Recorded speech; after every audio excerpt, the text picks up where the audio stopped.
You know I love old people.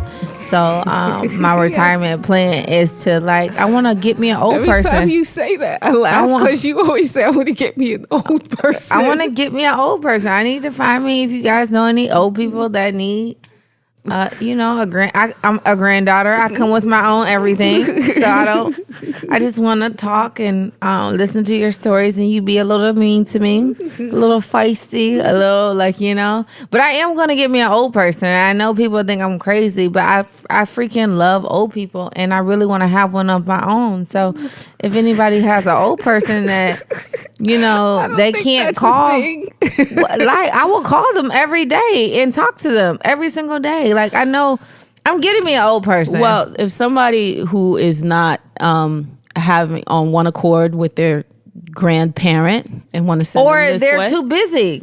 Or you may be too busy. I would like to. Ming will take them off your hands. Yeah, I want to adopt old people, and I literally am going to.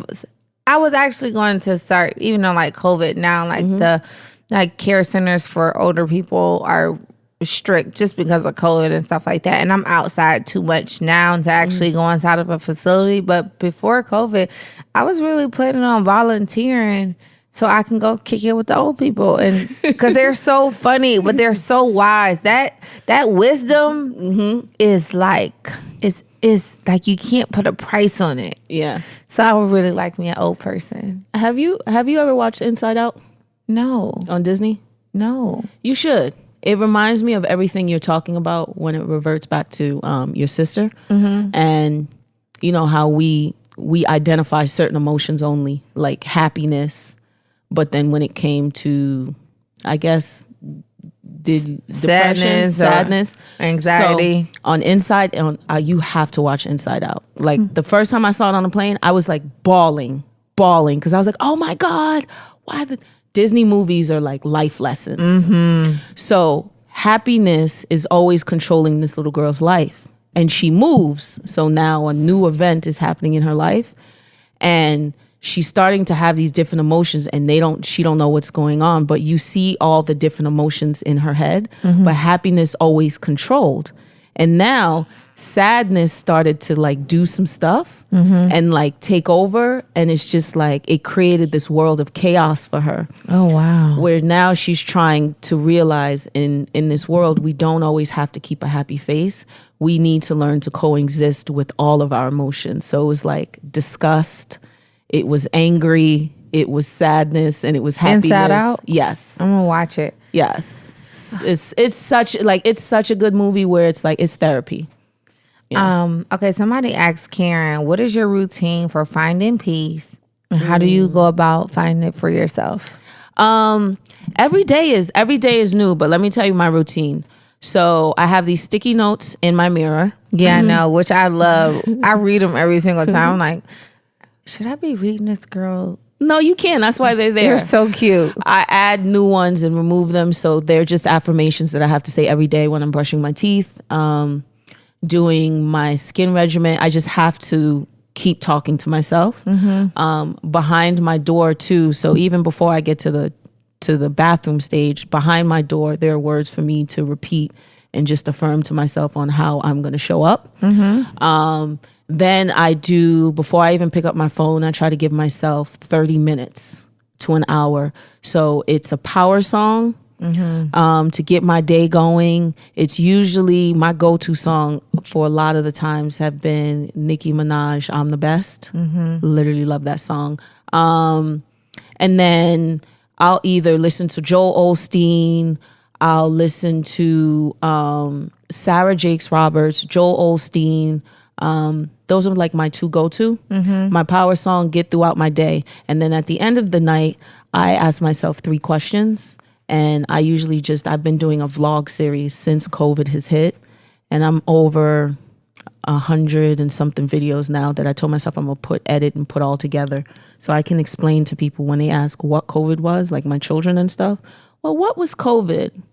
Press play. Now you can see all of the emotions that I've dealt with. But I find different ways, from if it's sitting in silence in my car, listening to a certain song, writing in my diary. I do a video diary type of entry. I find space for myself, may that be TV or sitting at the beach.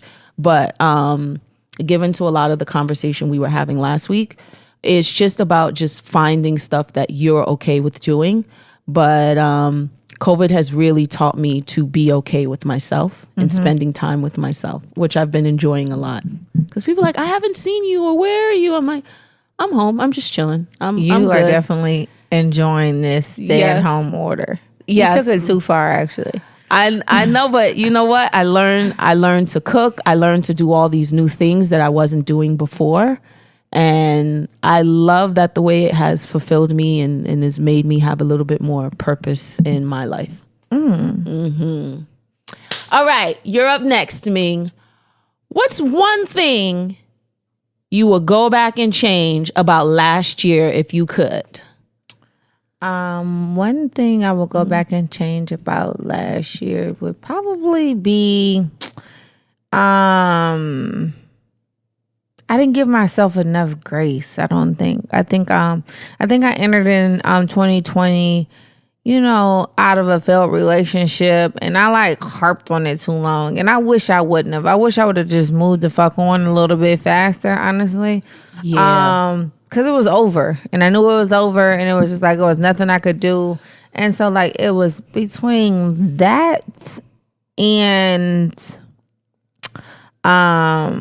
personally, I mean, and other than that, it would probably be like I wish I would have cleaned out of my closet. Like I was at home for 2 months, and I still need to fucking clean out my closet. It's closet after closet after closet. I know, and I need to consolidate. And so now it's every weekend I'm cleaning out my closet, which it never happens. It'd be cute play Eminem when you're doing it. Do it. You sent me in there to get a shirt. It was like, it's a shirt in there. I'm like, you get tired walking over there. Like you have a lot of stuff. I have too much stuff. I need to get rid of some of it. Like it's there. Look to the left and think. I'd be like, I'm cool. Never mind. I actually need to start wearing it because I have so much stuff to where now it's at the point to where I think I have nothing because I can't find it. So like it's like, oh, I need new stuff because I can't find it. So yeah. So those are my two things. What about you? What would you change about 2020? I would have. How about I'm gonna answer this question with you. I would have changed how you would have brought in 2022 because I feel like we brought it in such a good light and space, and it was like, yes, this is gonna be a great year. It was so fun. We were traveling, and then COVID hit. But I felt like heightened in that space. Given sometimes what I know now, if I would have knew then, I think I would have just like poured more into the friendship, so you don't even feel like that. Like knowing, especially we were going to be down for the rest of the year, would have turned up a little bit more. Yeah, I mean, I realized that I should have just started dating way sooner. I didn't start dating until like that June, which was like, what the fuck? I should have been going on me some dates in January. Yeah.